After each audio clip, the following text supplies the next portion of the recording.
Hello and welcome to Minter Dialogue, episode number 410. My name is Minter Dial and I'm your host for this podcast.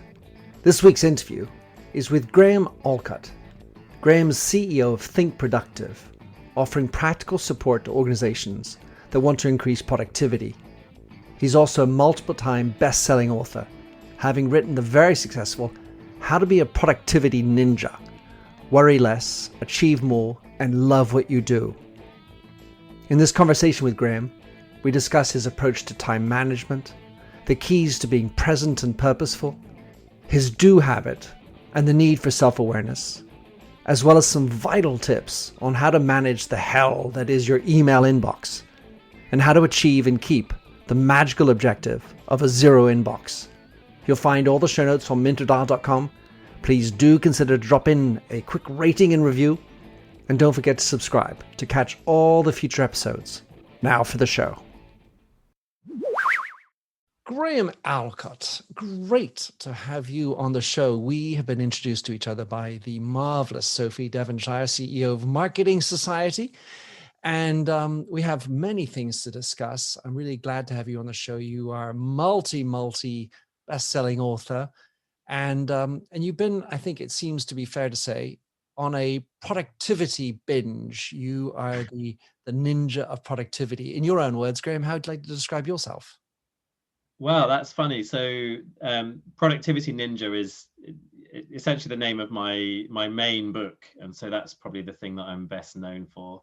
It's funny, all the different words that you use to describe yourself, right? So we've just been working on this media kit, and it's like, Graham is an entrepreneur and speaker and author. And it's like, I find a lot of those words quite icky, quite sort of uncomfortable to be like, oh yeah, that's me. It feels a bit sort of show-offy.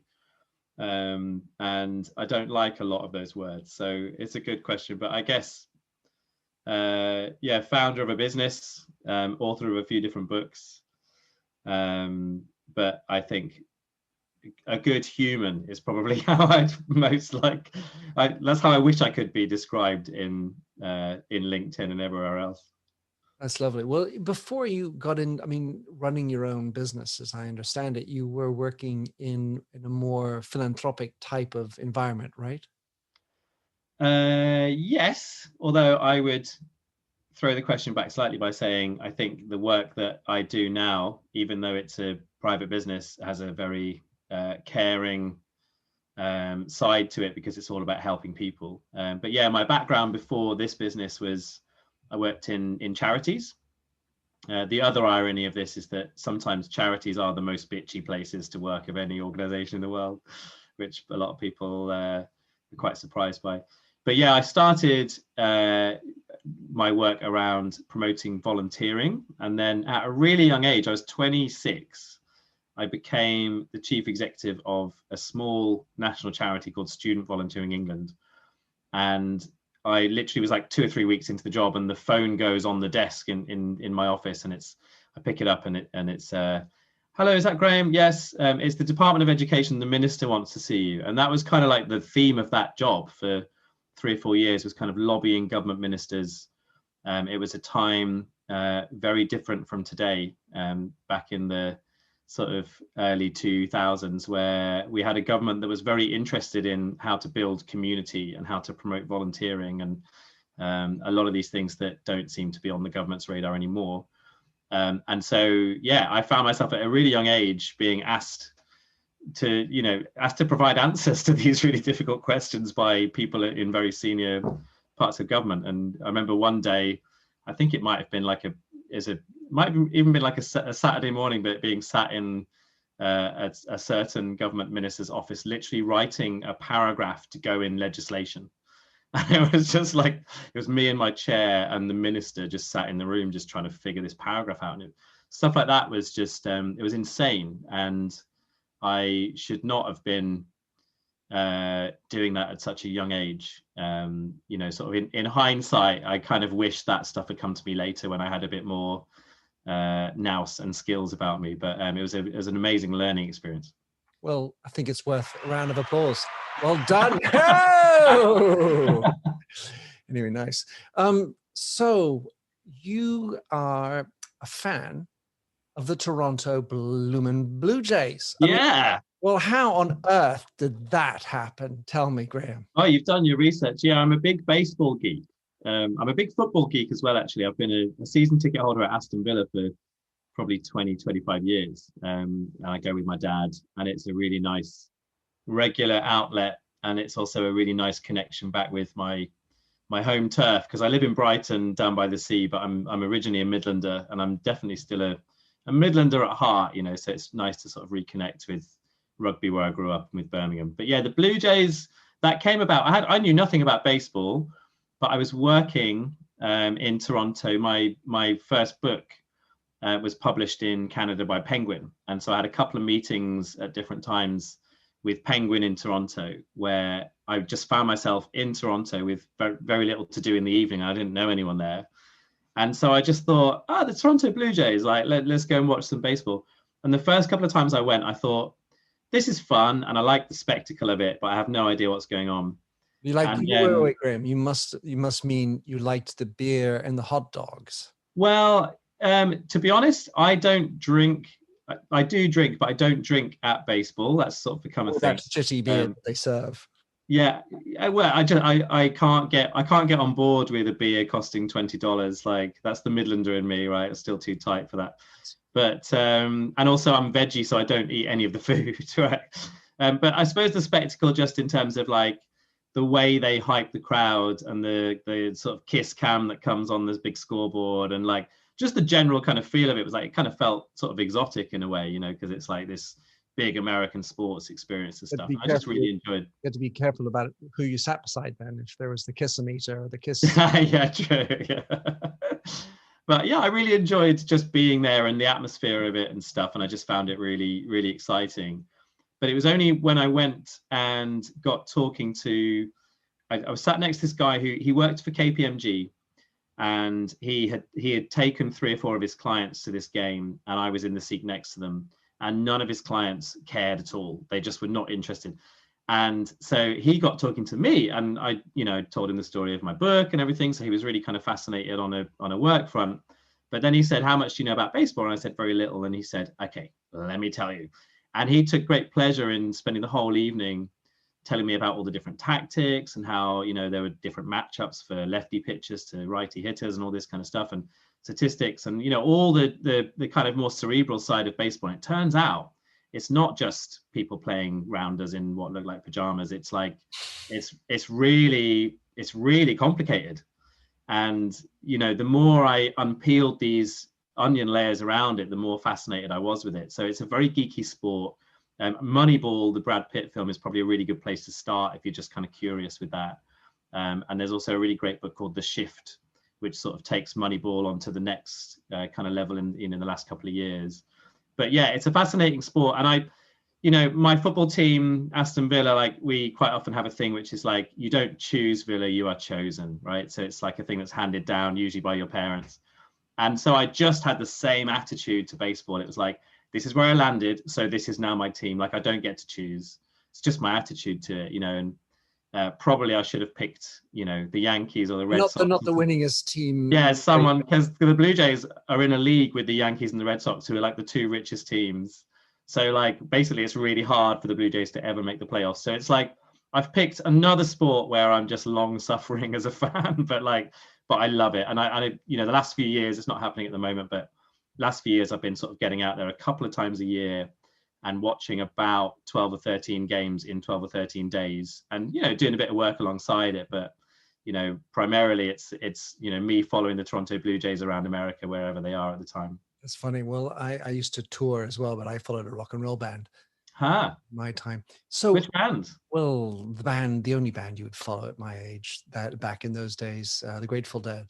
Oh, wow. Okay. How many times do you think you've seen the Grateful Dead? Well, glad you use the word think, because there's a little bit of fogginess to the answer, but roughly 200 times, I'd say. Oh, wow. That's cool. I think I can consider myself a serious fan. So, Graham, amongst the things I want to talk to you about, you have this workshop, and you talk about how successful it is. I love workshops. It sounds like you do workshops in a particularly useful and effective way. People need to do workshops, I think, in order to get change to happen somehow with what you're doing. I was wondering if you had in your mind, what is the secret sauce that makes it so successful? Is there something within it that you can, give out to people who are do trainings to make theirs better? That's a good question. So Think Productive we have a whole range of workshops, and they're titled things like getting your inbox to zero and how to be a productivity ninja and how to fix meetings. So they're all very practical in their intent and in their promise, and very simple and clear in their promise. And I think that's probably a good starting point around what is the secret sauce. Yeah, how do you make success? If you set up a target that is achievable and clear, that's a very good starting point. That's a great starting point. And then I think the other thing is you've also got to start and acknowledge where people are at, right? So I think this for me has been the last decade or so with Think Productive, my company. A big theme in that has been how so many of the books that are written about time management and so many of the approaches to training and workshops around this topic ultimately have at their heart this assumption that, like, here's how to run the perfect day, right? Here's how to be perfect, and then just aim to be perfect, and then it'll all be great. And I just think it totally misses the point for a lot of people, because ultimately human beings are weird, right? And ultimately we are full of biases and failings and foibles and all kinds of things that are just flawed. And so I think you've got to start there, and you've got to start with recognizing that we won't all get this right 100% of the time. So I do all the stuff that's in my book, How to Be a Productivity Ninja. Do I do it all the time? No. Like, I do all of it 98% of the time. But I screw this stuff up regularly. And I think that needs to be acknowledged and inherent in all of this stuff, right? Like, we're not robots and machines. We're humans, and we have bad days. And as humans, we have limitation, right? So I think, so one of the characteristics of the Productivity Ninja is human, not superhero. But the bigger point is about saying, when you do all the stuff that's in this book, or practice the stuff that we teach in the workshop, you will look like you're a superhero to everyone else in your building, in your organization, right? It'll look like you've got everything, you've got your stuff together, you really know what you're doing, and it will feel like you have some kind of secret sauce or superpower. And ultimately you don't. You just have good habits. And so a ninja is a human, not a superhero, is basically like, a ninja has good habits and tools and skills and weapons and everything else, but like, they're still a human. And so we have to kind of, recognize that sense of limitation that we have, and be kind to ourselves around that too. Yeah, one of the things I really liked in your book, or the one that I read, because you have so many, which was with the Productivity Ninja, which was this notion of self-awareness. And you talk about that specifically, as I recall, in the Do Habit chapter. Yeah. So and it's something I think is really fundamentally important in today's society in general, and specifically in your Do Habit, the idea. But you're just talking about it there with your sort of awareness about not being perfect. How does one train self-awareness, or how does one, communicate, transmit the need to be more self-aware as part of the process? Do you mean how do you learn, how do you develop practices that enable you to be more self-aware? Is that what you mean? Yeah, in essence, I mean, to the extent that you are being self-aware, you say, I'm 98% effective in what I do.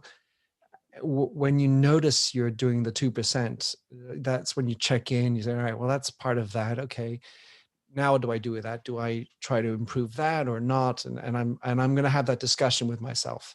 So Yeah. I would say you're practicing self-awareness.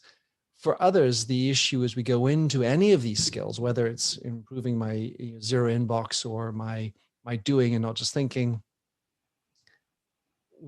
how does one gauge one's real self-awareness? I think this idea is intellectually interesting. People can read it on a page, but then they just sort of glance at, yeah, I'm self-aware. Yeah, and I think, maybe there's a contradiction here, in that I think my experience is that most people who are really self-aware, if you ask them that question, they would say, I'm not very self-aware at all. Right? So I think it's also another one of those sort of peeling an onion things where the more questions you have, the fewer answers you know. The more I know, the more I know I don't know. Yeah, exactly that. So I think, I like to try to be self-aware, and also I'm sure that there are massive blind spots that I have and things that I'm missing, and huge flaws that I don't see in myself. And I think that's always that's the first starting point. It's not cool, I've solved self-awareness, right? But I think there's a few different ways that you can think about this practically. One is mindfulness. When I wrote How to Be a Productivity Ninja, I'd never come across mindfulness. And you published it first in 2014, correct? Yes, I actually wrote it and briefly self-published it before it came out with the current publisher. So it was written at the end of 2012. And I had never really come across mindfulness, but I did live in Brighton, so I kind of knew that meditation was around and was a good thing, but I'd never tried anything like that. I'd never done yoga at this point either, and things like that. So I went out to Sri Lanka to write the book because I was running this business, and I felt like the only way that I was going to get the full ninja stealth and camouflage that I needed, by which I mean just being deliberately unavailable and just offline so that I could really focus on the book, was to just be in a different country with no Wi-Fi and just be like extreme away. So I went to this beach hut in Sri Lanka for a month to write the book, and I didn't know anybody there, and the hosts that I was living with in this beach hut didn't really speak English. So I just had no conversation really with anyone for a long time. But then I was at a bus stop one day, and this Buddhist monk was waiting at the bus stop with me. And we just got chatting, and he was, oh, where are you from? Oh, cool. I like your robes. Like, where are you from? And it turned out he was from a monastery like 2 miles from where I was staying. And he invited me there. And I learned mindfulness meditation from this Buddhist monk. And what I found was really remarkable was how I would kind of write in the morning for a few hours. Then I'd go off and meditate with this monk, and then I'd come back. And the extra focus that I was finding later on in the day, and how present I was feeling in the work, the mindfulness was kind of spilling over into the work, right? And so I think mindfulness is so then it became one of the characteristics. It wasn't going to be in the book at all, and then it was like this gift that just landed at the right time, and I met this guy at the bus stop, and there it was. But yeah, so it really felt to me like that opened up a whole bunch of tools around how to recognize your own procrastination, your own anxiety, to be thinking more about your own energy levels, which I think is, again, really key to scheduling around productivity, is scheduling when you have the best energy to do the best work. So I think mindfulness is a huge, it's a huge door to open into, particularly the awarenesses around your own narratives with yourself, the stories you're telling yourself, your own biases, and the things that are perhaps the more inconvenient or kind of ugly parts of your own thinking, right? Like once you start to get into that, I think it helps you to reflect much more, and then once you have that information, it's much easier to sort of correct course and do things differently. I love it. So there are many things in that, but one of the big areas, of course, you talk a lot about is time management. And I kind of, I would consider myself hopefully a rather productive individual in that if the reflection is, Minter, how do you do everything you do in the day? Well, I manage my time. Yet, and so within the feeling of productivity, I feel like there's a burgeoning issue in society of our rush for productivity and a subsequent or consequential burnout as people try to be more productive, fit more into every day, and get this stuff done and perform to the level we need to do. So I was wondering, in your philosophy, where does, and I would like to cite your bus stop moment, happen? How do you manage for that kind of serendipity that obviously had a massive impact on that day, your trip, and the book? Yeah. So the other thing I was going to say about mindfulness, which is a nice link here as well. The other way to develop self-awareness is around rhythms and routines, right? So having a good review process, so that every week you're coming back and looking at what you're working on and thinking about how you're doing that work. I think that's a really useful place to sort of schedule in the self-reflection that you might not do when you're really busy, but just having a time where you're saying, right, this is the couple of hours where I'm going to do quality thinking.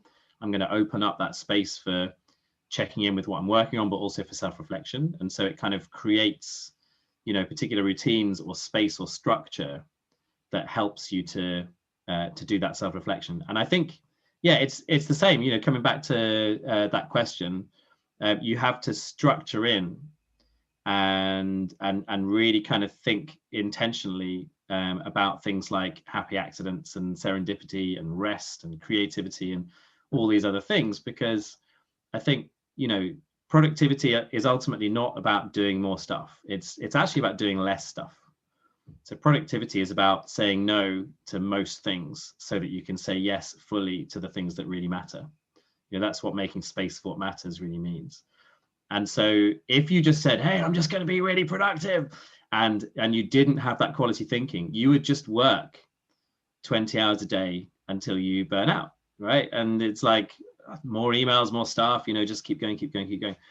So, really a lot of what I do is about helping people to take that bigger picture step back and kind of see the strategic position. And the strategic position is, work is one of the things that we have in our lives, but like, I want time for baseball and, listen to the Grateful Dead or whatever it is, and family and, smelling the roses and all the stuff that is actually much more fulfilling, but will just be left behind if we just focus on work. So I kind of, I kind of see that stuff as part of productivity, right? Like productivity and even thinking about it in the terminology of time management. Yes, we need to allocate the right kind of resources towards our work, but for me, that isn't about maximizing. That's about saying, here's where the limit is and here's where the boundary is, and then here's where I'm going to free up space, or just defend really ruthlessly that space so that it is just space, and then I can fill it however I choose at those particular times. So I'm very bounded around that stuff. I'm pretty good at shutting things down at sort of 6 o'clock in the evening and not working. I never work weekends. I have an email that goes out on a Sunday night every week called Rev Up for the Week, which the idea is like a positive or productive thought for the week ahead, but I never write those at the weekend. They're all scheduled at a different time. I have social media that goes out over the weekend that is hopefully useful for people, but I don't schedule them. I don't spend time on that at the weekends. So I'm quite bounded around that stuff. And even though I haven't worked a formal 9 to 5 with a boss for, I don't know, 15 years or so, I still treat it like I'm clocking on and clocking off. I don't let it sort of all encompass my life. That's great. The thought in my mind, and I do the same, is well, we're encouraging others not to turn off if we are hitting them on Saturday morning and Saturday evening when they should be with their family. But I do the same. So thoughts in there. So I'm wondering whether there's also a similar comparable philosophy around the concept of chaos. To the extent the unexpected is expectedly going to happen, do you have a philosophy with regard to that type of chaos that, best laid plans don't always fall as we wish? Yeah, so one of our ninja characteristics is agility. And, essentially a big part of agility is recognizing that, if you're not in crisis right now, like there's one coming, right? And so I think that's always a great place to start. And essentially what that leads me to is to say, I know there's going to be times which are really rough. It's going to be more difficult for me to structure. It's going to be more difficult for me to think and plan. So I have to do that work, that thinking work, when I'm not in a crisis, knowing that that will stand me in good stead when that next one hits and I have to drop everything. It's much easier to know. It's much less stressful to drop everything if you know what everything looks like, right? So if I'm leaving these things behind to go and focus on this other thing and solve this client issue or fix this problem or whatever, knowing that all the things that I'm dropping and neglecting are all written down in a really nice format, and then when I come back to it, I'm not sat there for a day going, oh, what was I doing and where was I, and I can just really quickly recover. Really helps. So there's something about I think the relationship between structure and chaos in all its forms is really interesting, because often it's the structure that allows you the chaos of creativity. It's the structure that supports you to react well and in an agile well when there's a crisis that you need to go and react to. And so like structure's not free. You have to spend a bit of time getting these kind of organizational systems in place, but that the time that you invest in it more than pays itself back in terms of the payoffs that you get. In my book, I talk about the paradox between the need to quantify, measure, plan, and the space for chaos, and that creativity, the intuition, and managing that often, I think, decountenances or destabilizes people. So one of the things you wrote in your book, you've updated it many times. As you say, it's a very practical guide. And as soon as you write a practical thing, then the minutes you've written it on the paper, it's out of date. And I think if I'm right, the last time it was updated was 2019. Yeah, that's the only time I've rewritten it, actually. Oh, I So see. it's been reprinted and stuff, but yeah, the only time we've updated it is that 5th anniversary one. Yeah. So here's the rub, or the question. You said it was ready. It's a book for the 2020s. Presumably in 2019, you didn't know what was going to beset Yeah, exactly in March of 2020, and certainly in Britain anyway. So the question I have for you is to what extent, if at all, there's been any change in your viewpoint? Is it reinforced? Has it made you ponder any of them? Any changes that you think are going to come out of this with regard to your philosophy? The philosophy and the approach, absolutely nothing. What I would say is that the aim of the book is to also be like deeply practical. So the Ninja email chapter is like, here's how to get your email in Outlook. Here's the folders to create. Like, it's really like practical in the detail.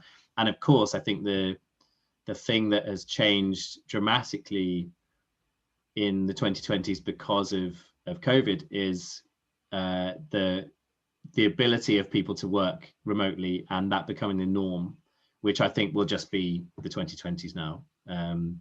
It feels to me like a lot of companies are making those noises now about, okay, we're going to go back to hybrid, we're going to stay remote for a long time. And I actually think that really makes everything else that's in my book even more relevant, because a lot of it, the strength and the weakness of my book and my approach is that it relies on you having some level of autonomy to manage your own attention, right? And so that's more difficult if you're working in an office where you have set tasks at set times. But when you're working on your own steam, and maybe your kids are around, and maybe you're doing a school run and you're doing an hour less here and then adding an hour on later, and having that greater autonomy around your schedule, and also because you're at home and you're more on your own, you're able to be more self-aware around when you have your best mental energy. Then I think everything else in the book is, the good news is everything else in the book is like even more the case, I think, and even more relevant. Well, I would argue that the children tend to interrupt at unexpected times, or Yeah, absolutely, yeah. And they might cry in the middle of the night, and so your sleep is interrupted, and it'll pay back, especially when you have to do homeschooling for those of the people that do. One of the things that you talked about just now was doing things that matter. And as I scan the book, I'm always attentive to the idea of purpose, mission. So I was going to wonder to what extent. I mean, it's a little bit of an abstract concept, but in a very practical book, how does purpose fit into constructing a productive ninja? Well, I can only really answer that for me, I think. Go for it. Which is to say that I don't necessarily I don't necessarily believe that we're put on this earth for one purpose, right? I think this whole like find your purpose and make your passion your work and all this kind of stuff is like, it can be really daunting for a lot of people. And I think I've always worked in a way that has been purpose driven, and there's a lot of stuff that motivates me. There's a lot of stuff I want to change. There's a lot of stuff that annoys me in the world that I want to do something about.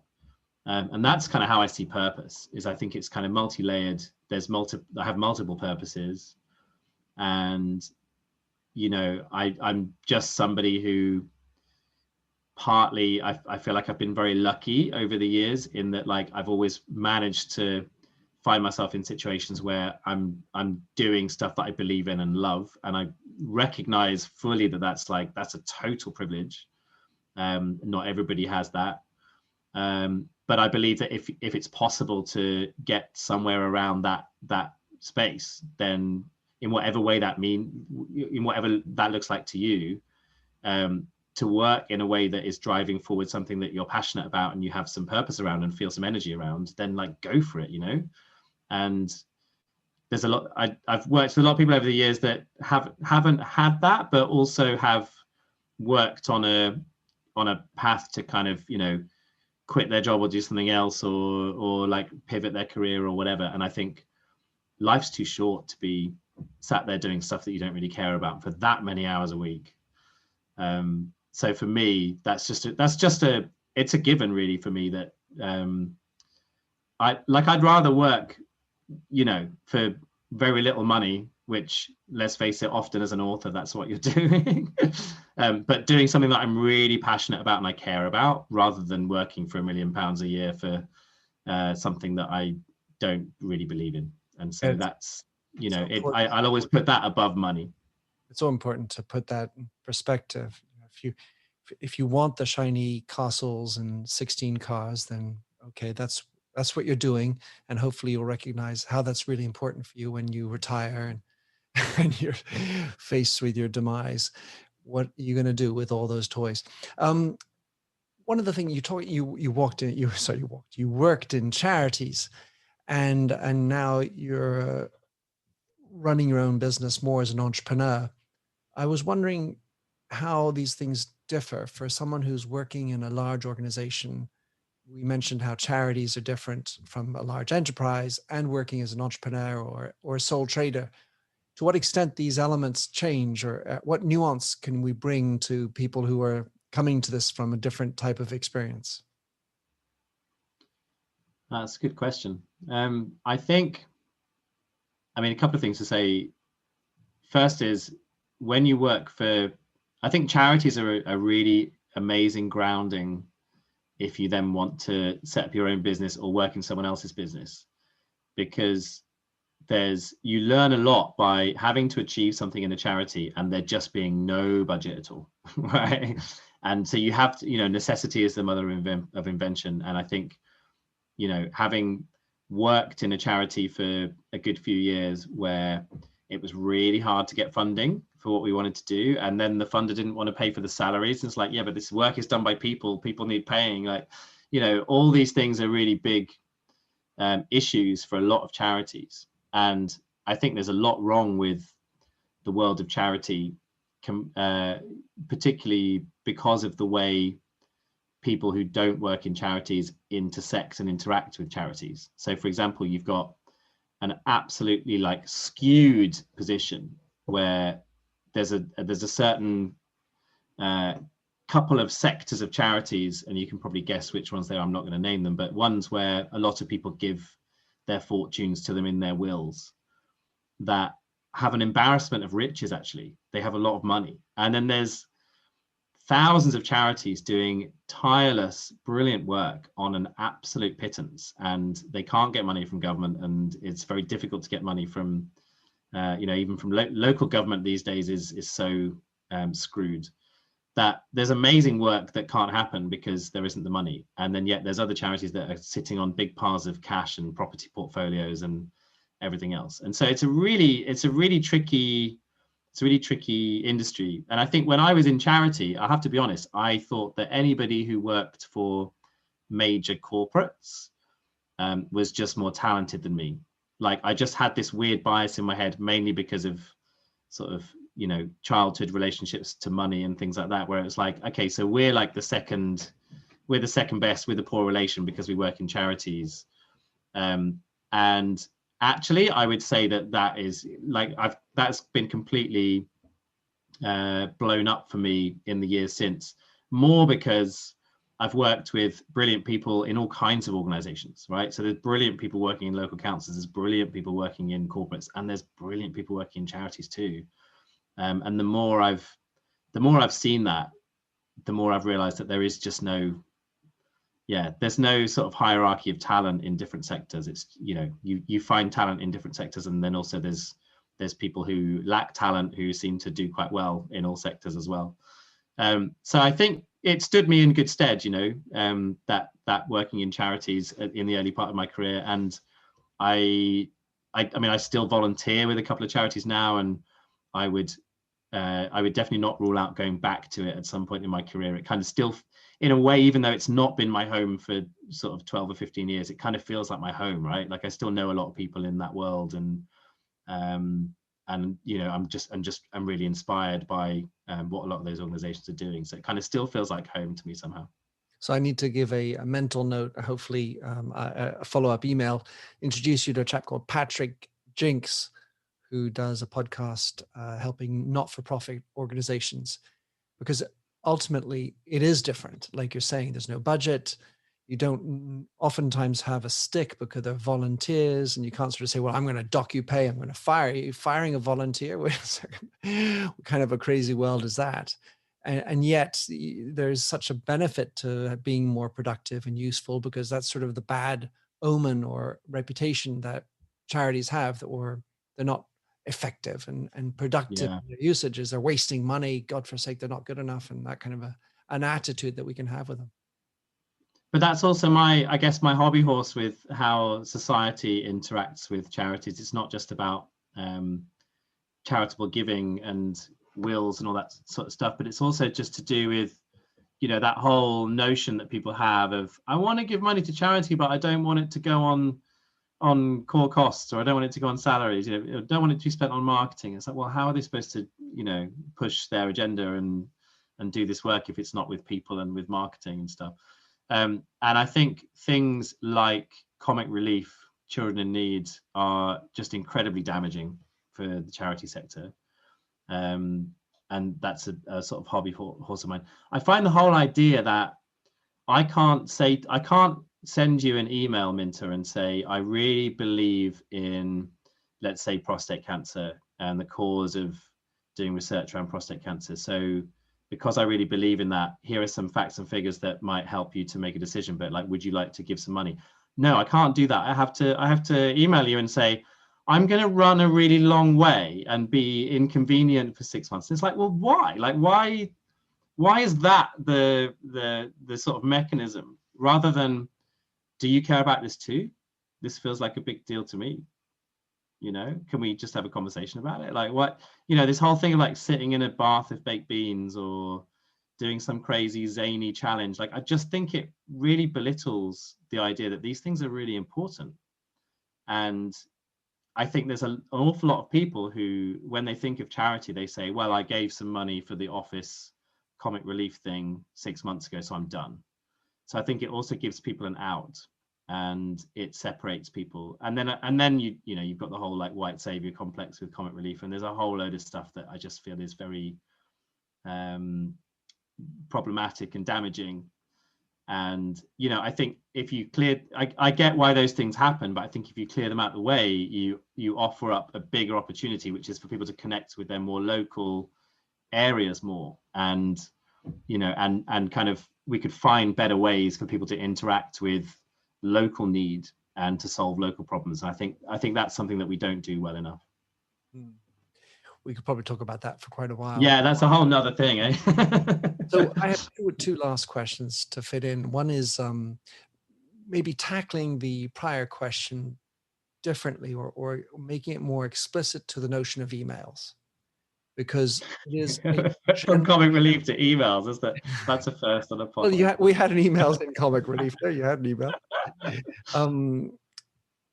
So emails are pretty much the bane of everyone's existence, and you have this strategy of getting to zero, which I tend to follow for myself, maybe done a little differently. And I can't help but think that my freedom to do it my way as an individual author like you is different than if I'm working in a large organization where I'm in copy, BCC, and the volume of political messages that keeps coming in and how you tackle them. How does it change managing your emails if you're working in a large enterprise to versus us who are working more as solopreneurs or more independent? Well, I think a lot of the principles are the same, and then the problems get scaled, right? So yes, that political problem around CCing and BCCing, that just scales the problem of volume, right? So that you just someone ends up with 180 emails instead of 18. But then I think the tactics of how to solve that are the same, which is you start off by what I call hacking, which is about finding the ways to make one decision about multiple emails, which basically, if you sort them by subject or you sort them by from, you very quickly see who the biggest offenders are in your inbox. And then processing. So then going through one by one, but you're asking a really specific question, which is like, is there an action that I need to take here? And that processing part of it is different from replying to them, but it's doing the thinking. And so moving some of those ones that are going to need a bit more attention and more thinking into a separate folder, into a separate space. So you can almost like break down the task of email into the first part of it is hacking, which is quite a kind of, lazy, shortcutted, sort of initial sift prioritization kind of thing. Processing, which is like, now I need to actually put some thinking on this. And then the final bit is actually the work itself. So if you break that down into kind of 3 different sections or 3 different stages, then it just makes it easier. But what that, the aim of Inbox Zero really is to spend as much time outside of your inbox as possible. I see someone's inbox as not their to-do list. I see it as a list of everybody else's priorities. Right. So if you're using your email as your to-do list is everybody else's priorities, not yours.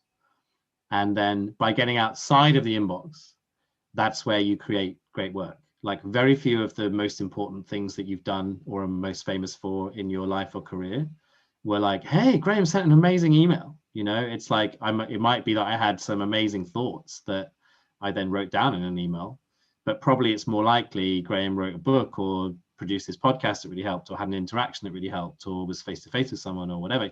Those are the things that matter more. And, no one really gets famous for being good at email. So I think...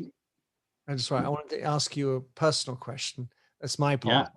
Yeah. I tend to view my drafts as my to-dos, because what I do is I move them out of my inbox, but then I say, I got to answer that one. I don't want to answer it now. I need to reflect on it. I need to think about it. Or I want to do it when I'm ready, when the context has changed. For example, I have about 5 people who wrote me and said, I want to see you after the lockdown. So I've put those as drafts, and I put them in a folder as well, but they're in my draft folder, prepared for post-lockdown, and they're titled as such. And because Gmail doesn't allow you to put the drafts in a folder, they live in my draft. So I'm wondering, how do you manage your drafts, or do you think that I'm balmy or should be changing my approach? Well, I personally would say Outlook is a much better tool than Gmail for just how you manage email. But I would say that so what you said at the beginning there was that your drafts folder, you view that as your to-do list. Yes, I prepare. I'll see a message.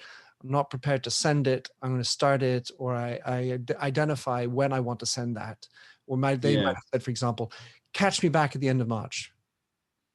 Yeah, so I would say that could be part of your to-do list, but that's not your to-do Oh, list. no, it's So I not. It think isn't. You're right. You're right. It's not yeah. my total to do. But I just think of it in my email sort of ecosystem. That's where the to-dos are. Yeah, so I would say, I mean, one of the things you can do with Outlook is you can send.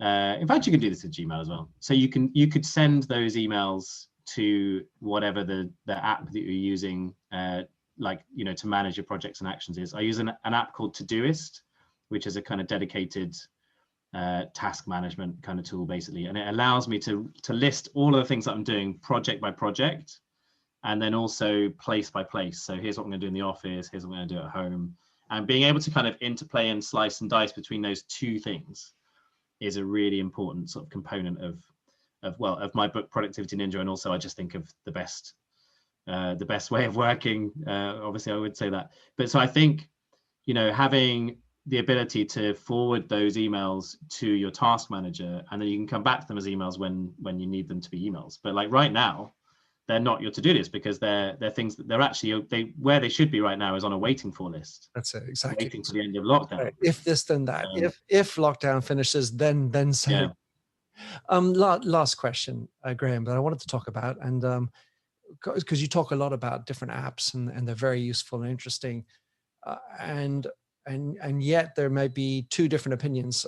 Big tech for you, friend or foe? Big tech, as in Facebook and Apple, Instagram and Amazon. all that stuff. Foe. Yeah.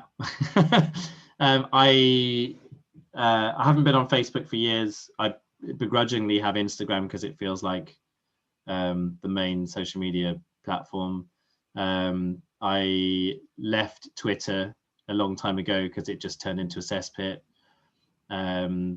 I won't have Amazon Alexa or Siri or any of those things in my house. Like I'm quite suspicious of the privacy aspects of those things, and I'm a big fan of Jaron Lanier, who he actually shot to prominence in that Social Dilemma documentary, which was great to see. But worlds before, for sure. yeah, but he's got a couple of books which I think are really slept on.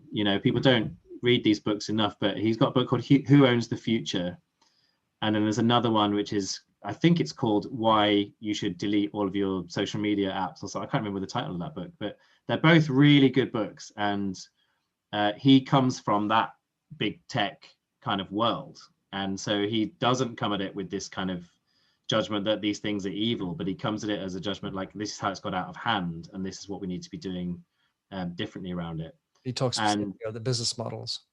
Yeah, and of course the business model, he has a lovely line actually, which he says in that film, which is like, the classic thing is, if you're not paying for it, you're not the customer, you're the product. And he says, well, yeah, but it goes one step further than that. So you're not the product, you are not the product. You making some small and subtle and unrecognized changes to your behavior is the product. And that is sinister. If you really think about that, like the manipulation of you is what they're monetizing, not you or your attention. They don't care about your attention. They care about your behavior being changed. And I think, we've seen that on a geopolitical front multiple times in the last few years, how the recklessness of those apps has just caused just undeniable chaos in the world. And I kind of despair at a future that goes more down that path. And I think we're probably at a point where it starts to get rectified. But yeah, that's why I won't have Siri or Alexa in my house. Graham, a product ninja as you are, you have on top of that 3 books, or at least 2 coming out now, right? In 2021, you have. Yeah, I have one that just came out, and then one that's out in May. Right. Yeah. So, gosh darn, wow. Tell us which ones those are, and how to get them, and also how to track you if you allow people to do such silly things like that. Track. Going back to the previous question. So the 2 books, the one that came out in January is called How to Have the Energy. And the backstory to it, really briefly, is I was struggling with the 4 p.m. slump every day. I got an amazing nutritionist called Colette Hennigan to fix that for me by changing my diet.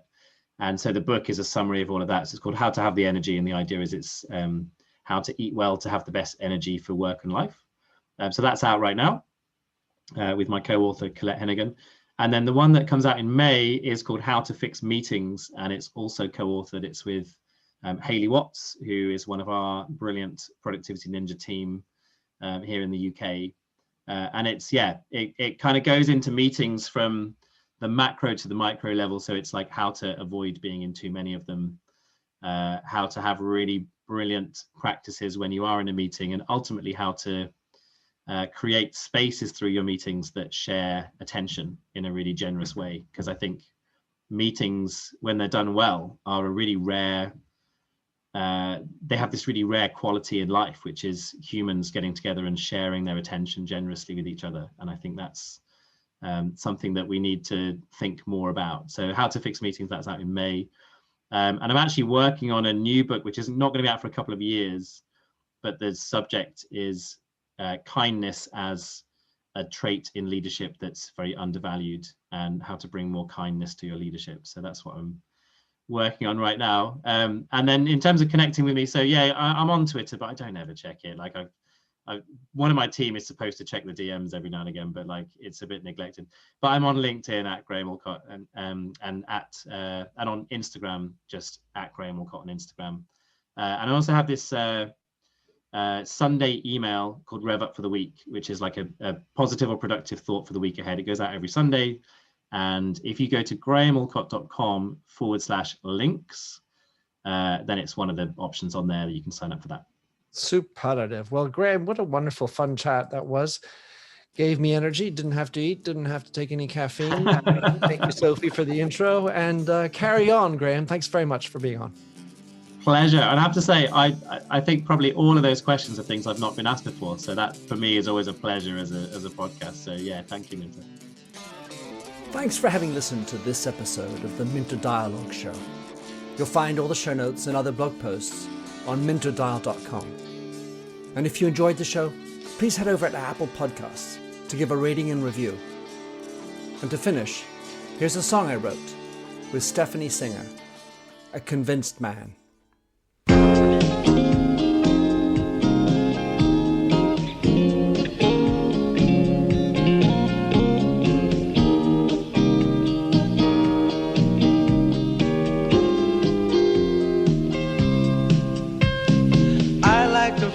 A stranger tucked around me, precipitating the danger. To feel free, trust is the reason. Still I won't toe the line. I sit here passively, hope for your respect, anticipating the thrill of your intellect. Maybe I tell myself there's no use in me lying. I'm a convinced man, building an urge. I'm a convinced man, to live and die submerged. A convinced man, in the arms of a woman. I'm a convinced man, challenge my fate. I'm a convinced man, competition's innate. A convinced man, in the arms of a woman. Despise revenges and struggle with deceit. Live for the challenge so life's not incomplete. What's wrong with challenge? I know soon we all die. I like the feel of a stranger tucked around me, precipitating the danger. To feel free, trust in my reason, and let me show you why. I'm a convinced man, practicing my lines. I'm a convinced man, here in these confines. A convinced man, in the arms of a woman. I'm a convinced man, admit to the test. I'm a convinced man, I'm ready for an arrest. I'm a convinced man. woman.